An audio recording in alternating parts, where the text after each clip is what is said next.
you so much for being here. Thank you. I'm so sorry for your loss as well. What was the hardest part for you in dealing with the grief? You had 3 children of your own at the time. Right. The hardest part is all the damn decisions, really. And they literally start the day of the death. And my husband died on November 11th of 2008, and we woke up like every other day. My husband jumped out of bed. He jumped out of bed every single day, just happy to be here. And I was the wife that just needed 5 more minutes of sleep. You know, just leave me alone. We had an agreement every morning that he would just leave because he left so early and not give me a kiss. And on this particular morning, he was leaving for a routine rotator cuff surgery. And it was very dark, and I heard the swish of his jacket as he left the room, and I got this burning desire, you know, the ones that come up from the root of your soul, and I knew I needed to make another decision there. I needed to call him back, and I was able to let out a small little grunt of sorts, and he came back and leaned over and gave me a kiss, and it was the last kiss that I got from him.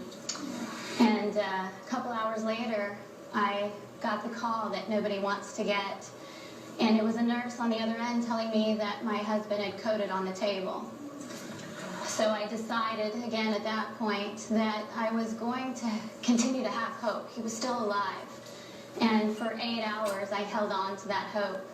And then they brought us into all the people that I love, you know, my family and my friends. They brought us into the small room of the hospital and told me that my husband was pronounced dead. And at that point, I found myself huddled in a ball and holding my pregnant belly.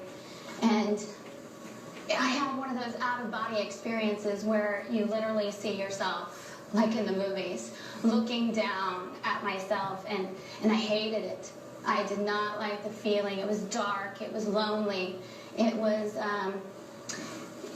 not a feeling that I ever wanted to feel.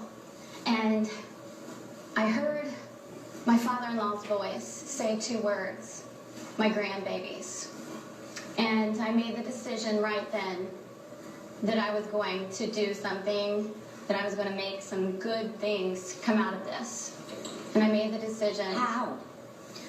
I don't know. It was from something much greater than myself. I tuned in, and How pregnant were you at that time? I was 15 weeks pregnant. So how old were your other children? they were 5 and 2. So how do you explain that to them? Their healthy dad goes in for, how do you explain that to anyone? A routine surgery. You just find the words. And you have to be as honest as you can with children. Very careful with your words so that you don't set up these false misconceptions about death. So I try to be as honest with my children as I can as to what happened, and without letting their little minds wander to places that they don't need to. So we have a very open relationship, very open conversations with each other. So what advice do you have for Ashina, who's still so raw? It hasn't even been a year. Mm-hmm. Does it get easier? It absolutely gets easier, but you have to make, it's the decision. You have to choose to make it easier. I made 3 promises to my husband, and those 3 promises, just 3 things, have led me back to life in these 4 years.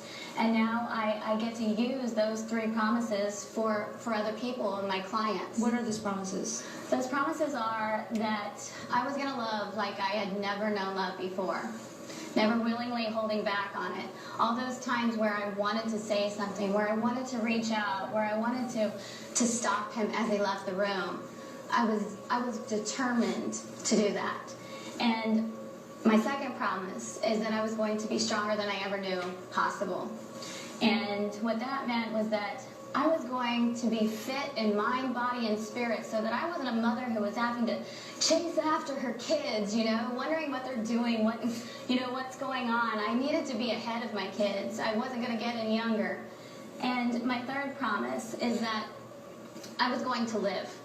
I was going to choose to live and to make this life the greatest life story that I have ever known. And that meant that I needed to let go of anything holding me back. Anything that was keeping me from growing. Anyone, anything. Wow. Well, you are an inspiration for us all.